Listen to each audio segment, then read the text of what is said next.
Can a high quality recording sound good, even great, on a low end system? Yeah, absolutely.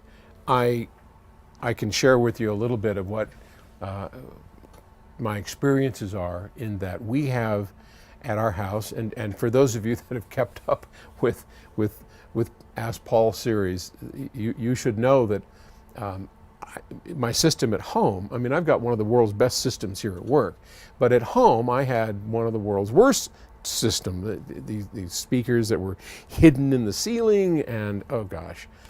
And I would just, whenever music was being played, Terry would crank up the music for whatever, and it was just bad. So all of a sudden, Terry has discovered vinyl. Yeah, and she is as excited as a kid at Christmas.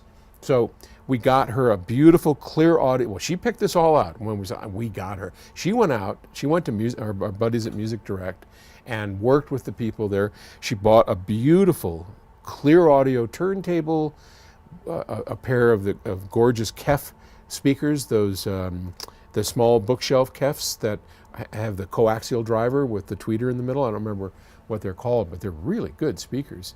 And Sprout, because her son, my son too, Scott McGowan, designed Sprout, so of course she's going to have the Sprout integrated amplifier, a good pair of cables, the Kef speakers, and the turntable. Now that whole system,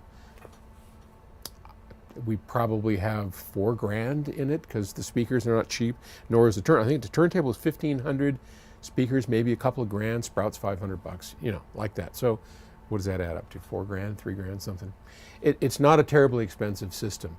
And instantly you can hear great recordings and you can immediately tell poor recordings. They just, I mean, to be honest, once Terry got over the thrill of the new system, she went out and bought a whole bunch of albums, and oh wow, I remember this one. And like, here's a good example: the Moody Blues, A Question of Balance, one of her all-time favorite albums. Put it on. She looked at me and she said, "Oh, that sounds awful. It's compressed and nasty sounding," and indeed, it is. It's a really bad recording.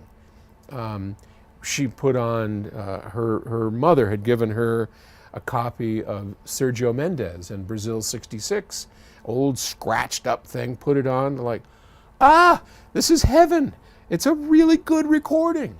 So yeah, you absolutely can hear major differences between good and bad, even on a low to mid-fi system like what Terry has. It doesn't cost a whole lot of money, and glorious stuff sounds really good and you want to crank it up, and the bad stuff is like, how did I ever like that?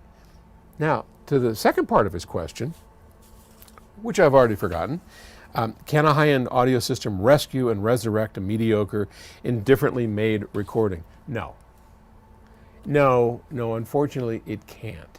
I know a lot of people have tried. They've done tick and pop removers. They've got, I think our old buddy Bob Carver at one point made some kind of dynamic range expanding device. And there are EQs, there are all kinds of things. But at the end of the day, a crappy recording is going to sound like a crappy recording. There's not much you can do about it. If you ever spend a lot of time in your car, there's an example of a system that everything sounds kind of acceptable. Yeah, you can hear that it's overly compressed or it's not, and you can tell, but it's much friendlier on a long-term basis than maybe a home audio system. But no, I don't think you can. Sorry, I wish I had a magic pill or wand that we could, but I don't, and I don't know of one. Great question though.